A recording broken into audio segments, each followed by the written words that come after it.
چەند پیاوان و خانمانین ئەمڕۆ بەشداریمان کردووە لەم چالاکیە بۆ کاری دەستڕەنگینی نزیکەی 25 بۆ 30 کەس دەبین بەشدارین نزیکەی 15 مێزە بێ کارەکان لە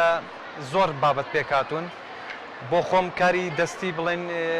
کاری دار و تەختە ئەوانەی و دیزاین و ئیشی دەستیە لە جلی کوردی لە کڵاو بازنە دەستەوانە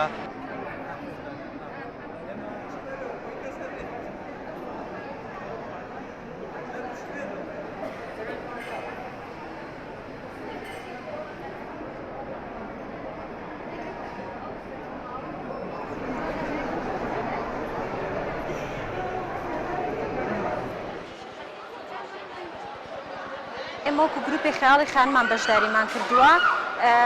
تقریبا 15 بۆ 16 خانمێک ئەبین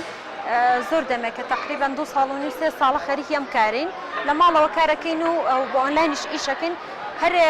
هەلێکمان بۆ بڕەخسێت لە هەر شوێنێک بۆمان بڕەخسێت ئێمە لە شوێنێکە کە شوێنێکمان بۆ بکەنەوە ئێمە بەشداریتی ئاکەین.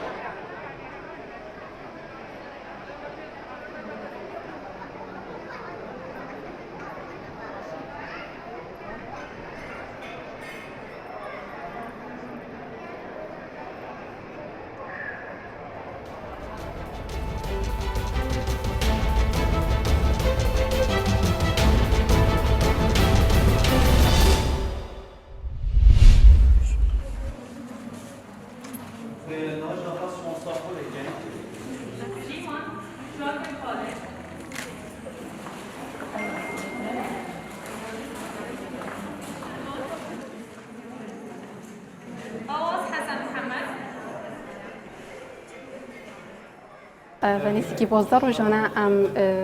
تینا و خوله درواره بلکو ما استفاده کاغلا کاماسن جدیدیا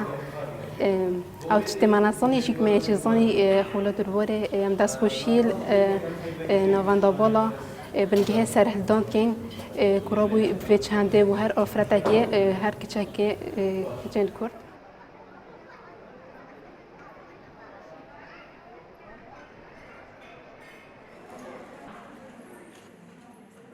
اف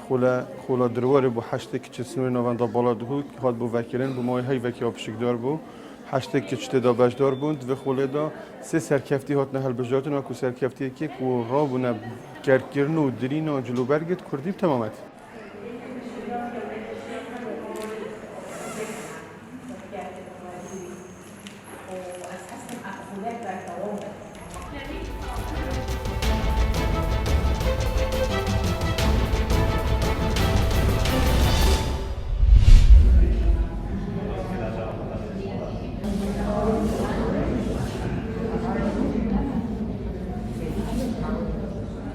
Esta exposición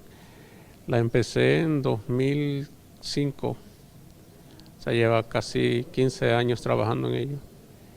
Y la temática es la mujer española, porque me gusta mucho trabajar en la figura femenina. Los cuadros están hechos, si ves, lo que más resalta es la mujer.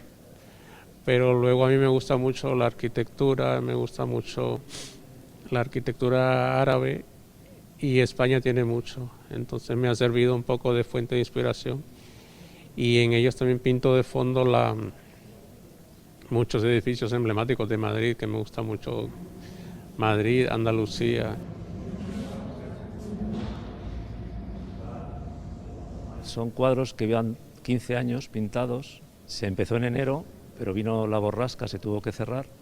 y se ha prorrogado hasta el 28 de marzo, todo el mes va a estar.